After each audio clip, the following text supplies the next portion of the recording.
He is painfully shy. He is a top student at a local university.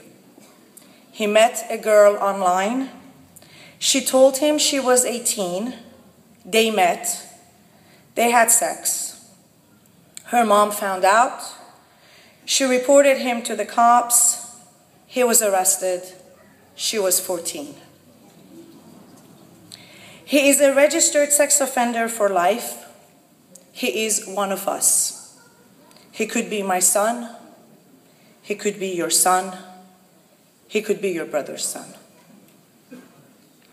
Scenario number 2. She is a stay-at-home mom.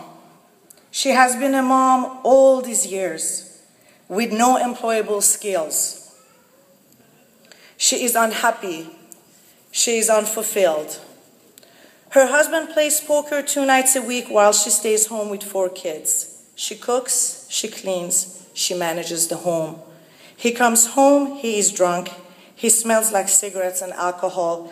He pushes over to her. She doesn't welcome him. She doesn't want him. He pushes her off the bed with a kick. She turns around. She scratches his face. He calls the cops. The cops arrive. They see the scratch. They arrest her in her pajamas, put handcuffs on her, and in front of the 4 children, drag her out of the house. She lives among us. She is one of us. She could be sitting here today. She looks at us with her hollowed, impassive eyes, begging us silently to recognize her pain. Scenario number 3.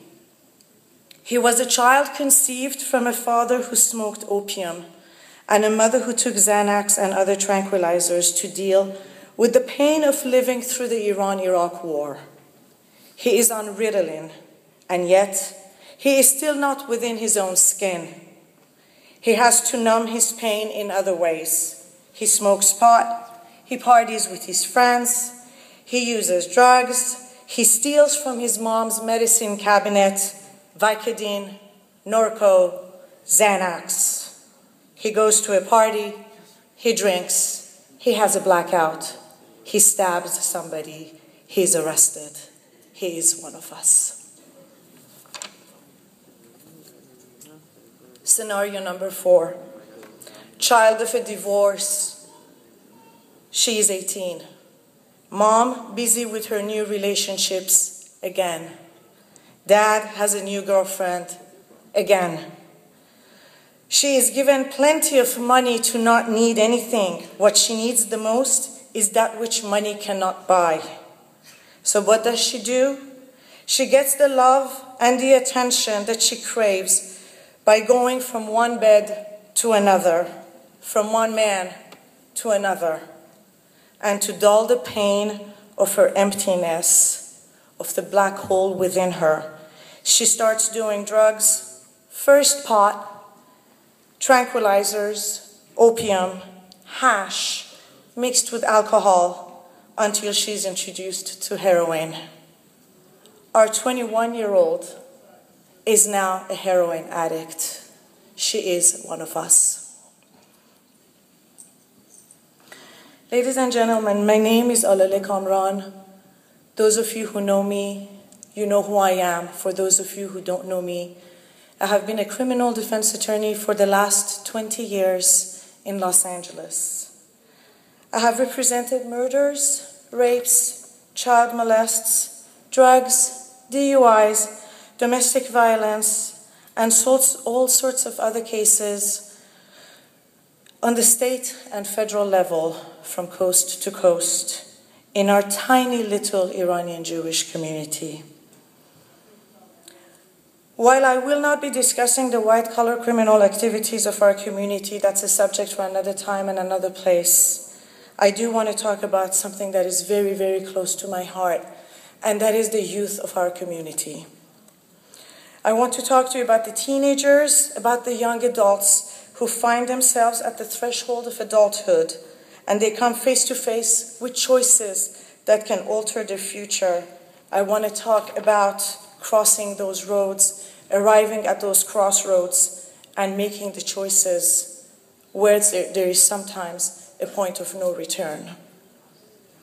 More than ever before, in our tiny little community, we are seeing DUI offenders and second and third DUI offenses for kids that are still under the age of 21. And more they come to my office accompanied by a parent who knew their kid was out partying, drinking, and driving. And when I ask some questions and probe into the matter, I am told that the drinking and partying also takes place at home with the parents' friends, and the kids and their friends together, much like a scene out of John Belushi's Animal House. More and more we are seeing DUIs with accidents, cars wrapped around trees. Why are we sanctioning this kind of behavior? Why are we allowing it? Why are we not doing anything to stop it? Apparently, we've also become rather permissive of medical marijuana.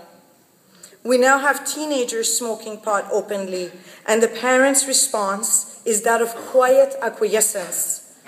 And when I push and probe, I realize that often the parents are also indulging in the drugs and alcohol with the mentality of دمش گرم، عجب مهمونی باحالی بود، خیلی حال کردیم. In other words, the parents' glorification of drugs and alcohol has translated itself in a tacit approval of the kids' participation in the same activities. There are a few differences. For a minor or an individual under the age of 21, these matters will have lifelong physiological effects and will affect their academic futures. It will stunt their growth in more ways than one. How many successful executives have you seen that are stoned? And what about the Cheshmo Ham Cheshmi? While shoplifting and kleptomania has traditionally been seen as a psychological cry for help, we are witnessing an interesting sociological mutation in the shoplifting area. We now have mothers and daughters engage in carefully planned out shoplifting activities for evening dresses, purses, and other luxurious goods. The judge at the LAX courthouse jokingly asked me one day over lunch, "Miss Kamran, is that your new subspecialty?" And when it is time to fill out those applications for pharmacy school or dental school or whatever professional license, and the person has to submit to live scan or fingerprinting, the conviction comes back like a ton of bricks. That's when you see those gorgeous eyes filled with tears of the realization that a whole future has been compromised and that we have arrived at the threshold of no return.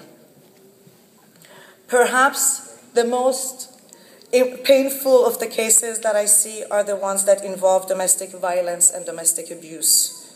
This extremely convoluted phenomena in a culture such as ours which frowns upon imperfections, affects everyone. I cannot and will not question the choices of the adults that choose to remain in destructive and abusive relationships. I do cringe at the effects that the choices have on their kids. These children grow up to become hyper-vigilante, not knowing when the other shoe is going to drop. They take solace in drugs and alcohol. Their academic performance suffers. They buy and sell drugs. They become destructive. They get into fights. They carry knives or guns. And eventually, they too learn to beat up their wives. The most tragic and the most silent of all is when we consciously fail to recognize or unknowingly omit to diagnose that our loved one suffers from mental illness because it is taboo. Bipolar and schizophrenia is taboo in our community. We hide it because we want to deny it. It's not acceptable. We don't seek help. And it's only when our loved one gets involved in a criminal situation and ends up in handcuffs, in the mental ward of an underfunded and poorly sanitized jail that will remember that they need help. Yom Kippur is a day of retrospection. As our Talmudic masters teach us, we are bid upon to enter lifnei ulfanim. This phrase means to enter deep within ourselves, deep within our soul. And as we promise ourselves to be better persons in the year to come, let me ask you to do this. Extend your hand in the coming year to a friend who needs you. Be a shoulder to a mother who is alone. When someone looks you into the eyes, ask them how they are and listen to their pain. Give your time to the shelters, to the teenagers, to the foundations that help our runaway Jewish kids. We have them. We have abused, beaten up, pregnant, homeless, and drug addict Jewish kids in our community.